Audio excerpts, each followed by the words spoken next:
Très heureuse de vous retrouver dans cette édition du journal pour vous informer. Le sommet des chefs d'État et de gouvernement de la SADC se tiendra le mois prochain à Victoria Falls, au Zimbabwe. Et ce jeudi, se sont ouverts en Namibie les travaux de l'organe de la SADC en matière politique, défense et sécurité. La RDC y prend part à travers son vice-premier ministre et ministre de la Défense et le ministre des Affaires étrangères, Raymond Tshibanda. Les précisions avec notre envoyé spécial Patinkiri.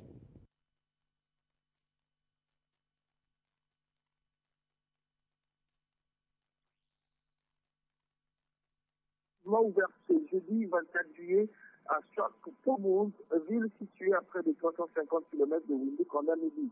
Des travaux de 2 jours au cours desquels les pays membres de la SADC vont se pencher sur les questions de politique, défense et sécurité de la sous-région.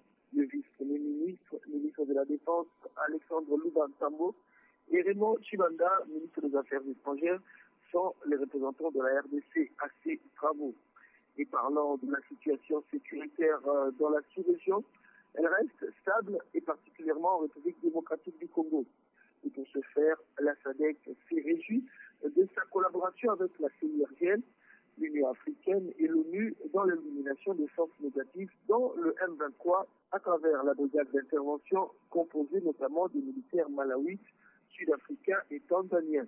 Et pour la secrétaire exécutive de la SADC, Mme Laurence Tax, le processus de paix en RDC continue également avec le désarmement volontaire d'autres groupes armés dans les FDLR. À l'ouverture des travaux, Mme Netumo Nandi, ministre des Affaires étrangères de la Namibie, dans le pays assure la présidence de l'organe de la SADC, a salué le retour de Madagascar dans les travaux après des élections réussies et la situation stable que connaît actuellement ce pays.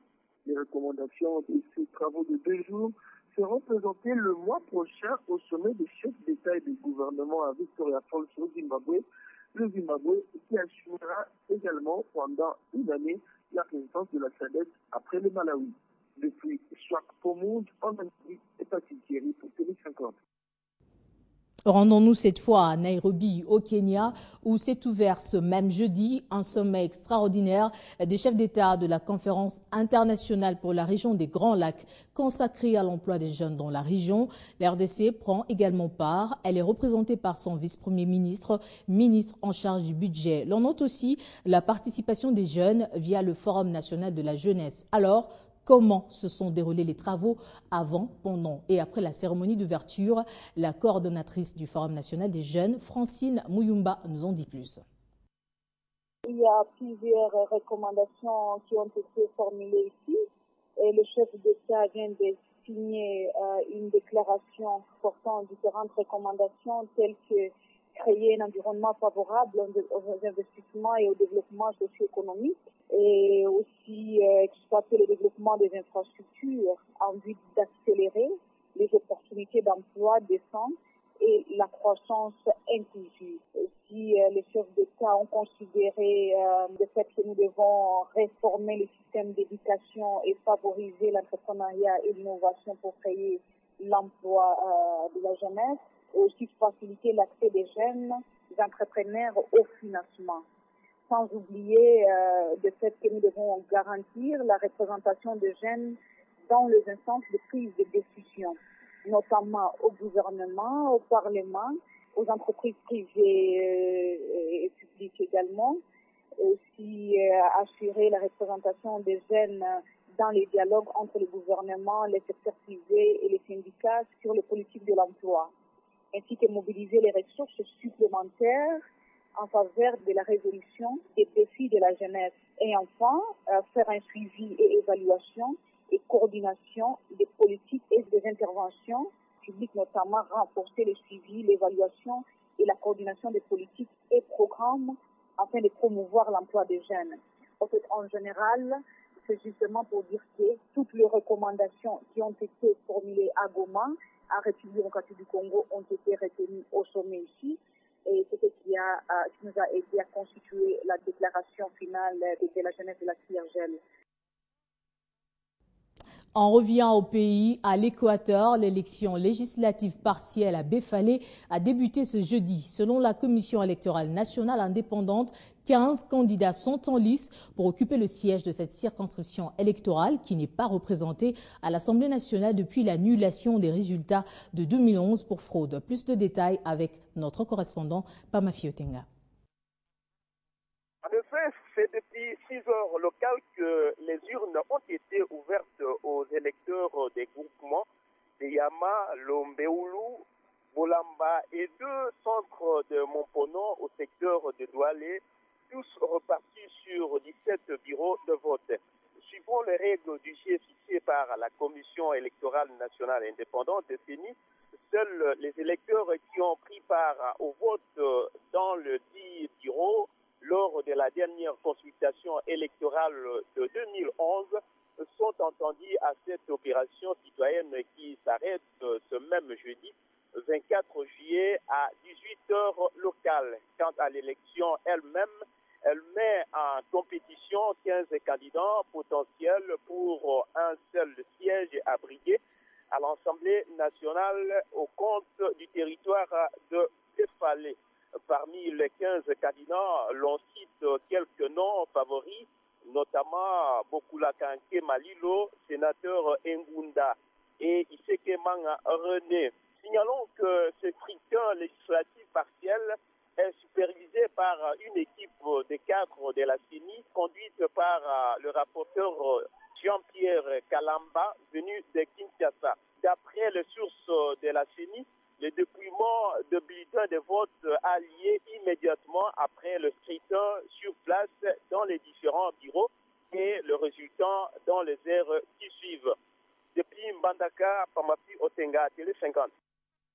Les nouvelles à l'Assemblée nationale. Sachez que le speaker de la Chambre basse du Parlement, Aubin Minakou, a reçu en audience le secrétaire général de l'Union internationale de télécommunications, Amadou Touré, accompagné par le ministre congolais des PT antiques, Kinké Moulumba. Au centre des discussions, la mise en place d'un cadre normatif devant régir le secteur de postes et télécommunications en RDC. La démarche entamée par l'EUT est d'atteindre l'émergence de tous les pays africains dans le PT antique à l'horizon 2020.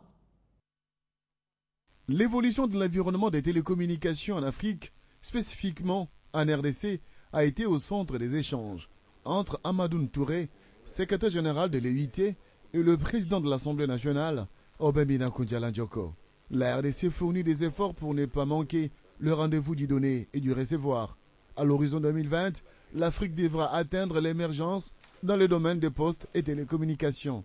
L'hôte d'Aubin Minakou n'a pas manqué de revenir sur les avancées réalisées par la RDC. Nous avons reçu un soutien vraiment sans faille de la part du président de l'Assemblée nationale et qui comprend bien toutes ces questions-là et qui voit les questions stratégiques qui sont liées à cela.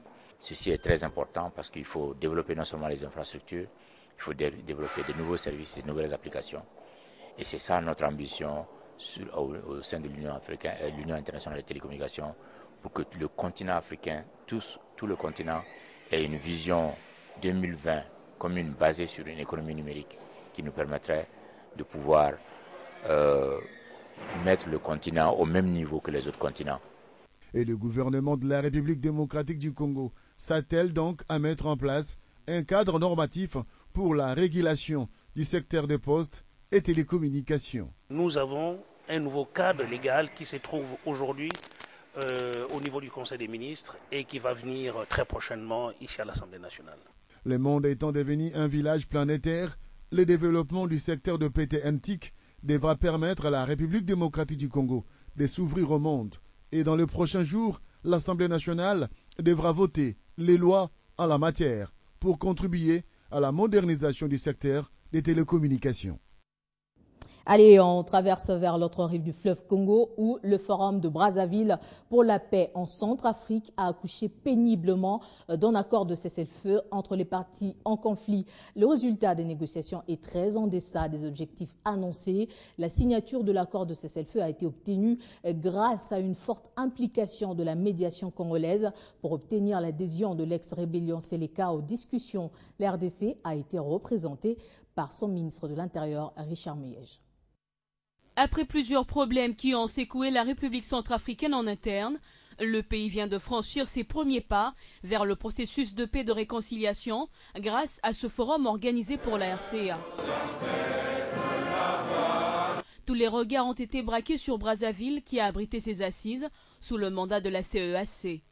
La République démocratique du Congo a été représentée à ce forum par le ministre de l'Intérieur, Richard Muyej. Près d'une trentaine des délégués de communautés en conflit ont de commun accord pris comme engagement la cessation des hostilités en République centrafricaine.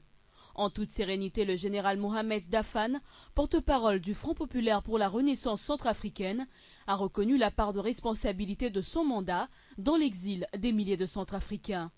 Il n'a pas manqué aussi de présenter son mea culpa pour la non-participation de sa communauté aux travaux en commission de ce forum. Nul n'a le droit de prendre les armes pour terroriser ou terrifier tout un peuple. Nul n'a ce droit. Un acte d'engagement a été fait au cours de cette cérémonie devant les chefs d'État présents et toute la communauté internationale. Le médiateur de ce forum, Denis Sassou Nguesso, a loué cette initiative de la CEAC à résoudre cette crise centrafricaine, mais aussi accompagner ce pays dans ses efforts de paix. Dans l'actualité également, la ministre du Genre, Ina Gossi, vient de boucler sa mission de plaidoirie en Afrique de l'Ouest, en passant par le Niger, la Guinée, le Burkina Faso. C'est au Sénégal que l'envoyé spécial du chef de l'État a bouclé sa tournée dans le cadre de la plaidoirie pour la candidature de Jean Okuobwele au poste de directeur régional de l'OMS. Au Sénégal, elle a été reçue par le président Macky Sall. Après le Burkina Faso, cap vers le Sénégal. Reçu par le numéro 1 sénégalais, le président Macky Sall, l'envoyé spécial du chef de l'État congolais, Geneviève Ina Gossi, a su accomplir sa mission. Je suis venue en appui à la demande que le président de la RDC avait adressée à son frère, le président Macky Sall, une demande de soutien à la candidature du Dr Jean-Marie Oko au poste de directeur régional OMS Afrique. Jean-Marie Okobele veut accéder au poste de directeur régional de l'Organisation mondiale de la santé, ce qui sera une première pour la République démocratique du Congo. Nous sortons très encouragés et réconfortés des échanges que nous venons d'avoir avec le président Macky Sall, qui nous a chargé de dire à son frère qu'il examinera avec beaucoup d'attention la candidature du docteur Jean-Marie Oko.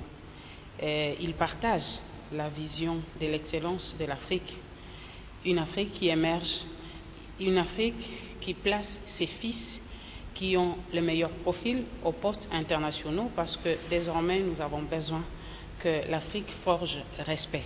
Dans le cadre des relations bilatérales entre les deux villes, Kinshasa et Dakar, la ministre du Genre, de la Famille et de l'Enfant a rencontré d'autres membres du gouvernement, dont Manker Ndiaye et Awa Marie Kolsek, respectivement ministre des Affaires étrangères et de la Santé. L'infiltration du camp Tchatchi par un groupe de bandits non autrement identifiés, on en parle encore. Cet acte a été condamné par le secrétaire général de la majorité présidentielle, Oba Menakou, qui rappelle à certains compatriotes qu'aucun individu ne doit exercer le pouvoir par les armes car la souveraineté nationale appartient au peuple. Ce message a été lu par le porte-parole de l'AMP que je vous propose d'écouter.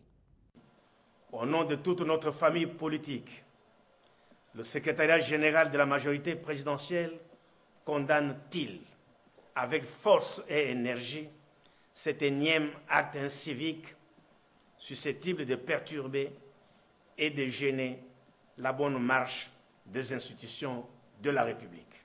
Pour l'ordre aussitôt rétabli à travers toute la ville de Kinshasa, la majorité présidentielle tient à féliciter les FARDC, la police nationale, ainsi que toutes les forces de sécurité qui, dès qu'informés, se sont déployés pour neutraliser les assaillants, parmi lesquels on compte plusieurs morts et arrestations.